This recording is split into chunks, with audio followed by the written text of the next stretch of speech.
ce soir. Votre réaction, est-ce que vous, à gauche, vous allez censurer, quoi qu'il arrive, le gouvernement? Vous n'attendrez pas, disons, de voter texte par texte?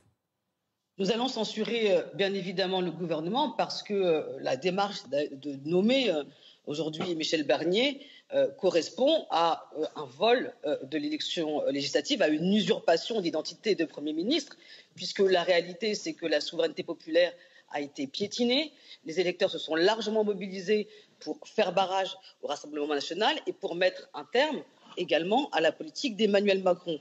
Or, qu'est-ce qu'on nous propose aujourd'hui? On nous propose une synthèse, en quelque sorte, entre la politique de Macron, qui depuis quelques années est une politique de droite libérale classique, avec des coupes dans les services publics, dans les financements des services publics, une politique d'austérité.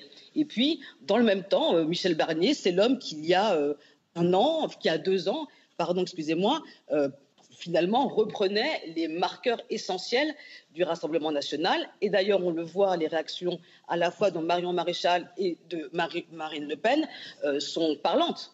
La réalité, c'est qu'il y a aujourd'hui un appel à ce que Barnier applique un certain nombre de mesures qui plairaient au Rassemblement national, alors que c'est justement ce contre quoi les électeurs se sont mobilisés largement. Donc, a priori, après le discours de politique générale, il y aura une censure du côté du NFP.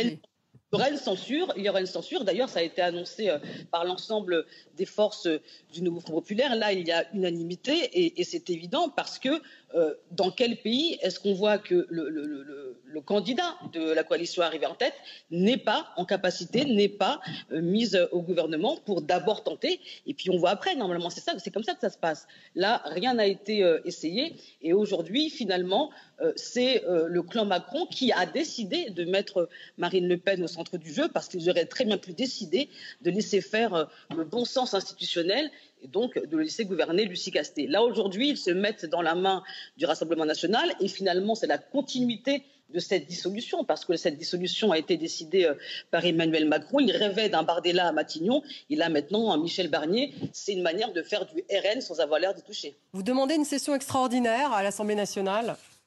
Évidemment que nous demandons une session extraordinaire parce que nous voulons évidemment mettre à la discussion parlementaire les grandes options, les grandes orientations contenues par le programme du Nouveau Front populaire, à savoir l'abrogation de la réforme des retraites, le SMIC à 1 600 € et que nous ayons à ce moment-là la vérité des prix, que chacun dise ce qu'il veut faire. Merci beaucoup Nadège Abo-Mangoli d'avoir été avec nous, un député LFI de Seine-Saint-Denis. Une réaction peut-être, Roselyne, à ce qui vient d'être dit. Donc NFP, je rappelle, c'est 193 députés à l'Assemblée. Ils souhaitent une